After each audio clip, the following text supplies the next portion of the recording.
Good morning. Doing a quick live just to kind of get my bearings on this kit because I have a little bit of time before work to do so. So I don't expect too many people to show up, but if you do, thank you. Um, my biggest problem with this kit is going to be I was flipping through the instructions and trying to place where all the major components of this barrel are that we didn't cover yesterday because right after this step for building the barrel and breech, we go straight into building the entire turret. Periscopes, cupolas, but we don't go straight into rails yet. That comes a little bit later. And I was realizing that while a lot of the major electrical components are covered on the turret, so I don't need to be adding metal wire to them, they don't, and the 50 cal, all this is not until much later in the kit. So while I'm used to doing just straight building, large subassemblies, so everything on the turret, everything on the hull. The way Ryfield has set it up is that you're basically building the entire turret from step one all the way until the last step. So you never stop working on the turret until the vehicle is completed.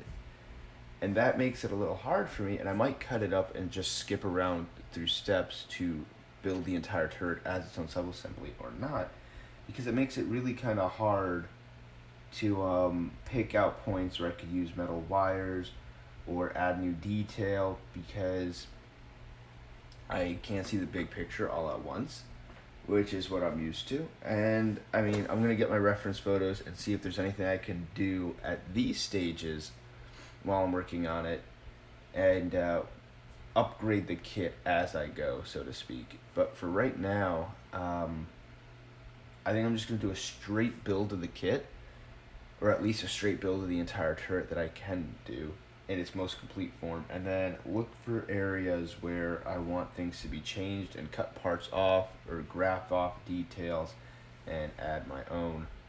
The biggest of which so far seems to just be the antennas. Uh, I don't know how detailed it'll end up being, but everything on the turret actually looks pretty solid right now, and it has a good amount of photo etch and a good amount of molded detail, including the slide molded 50 caliber barrels.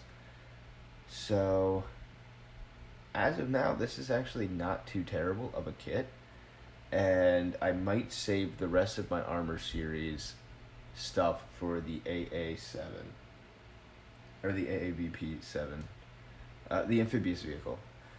And the reason for that is if I do a street build of this one, it won't be using any of those techniques. It'll try to use a lot, but it'll use basic building techniques, and I think that that's also important for what I'm doing with Einfocht and the Gundam guys, is just doing basic armor building and how much that does translate into Gundam building or Warhammer and how much doesn't, and what you can do to get into this hobby. And the Ryfield is a great kit for doing all the kinds of detail work that we're doing on the other model without needing any of the more advanced techniques I wanted to go over. So I might split this whole series up into two different versions or two different sets.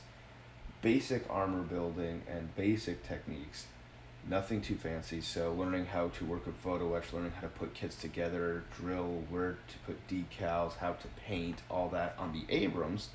And then I will take apart the AAVP and do things like how do you add wire details, how do you scratch build proper interior stuff, where do you get your own custom decals from, more advanced weathering, more advanced painting, um, using metal, using styrene, that kind of stuff. So for all the heavy lifting and more advanced armor techniques, I might just switch over to that kit. But for now, that's the update on this one. It's a little bit different, and I'm still excited to build it, and I want to see where it's going. So hopefully you'll still join me, and if you don't like the way that that's set up, or if you have any other suggestions for how I should set it up, please let me know. But for now, I think that's going to be the way to go. So thanks for joining me, and I will be uploading this to YouTube as well afterwards. So if anybody's watching this on YouTube, same thing. Let me know in the comments what you think. If you don't mind seeing basic build of this kit and then seeing a more advanced build of the other one, or if you do want to see a more advanced build of this and the other one. So, just trying to figure out how I want this series to play out is all.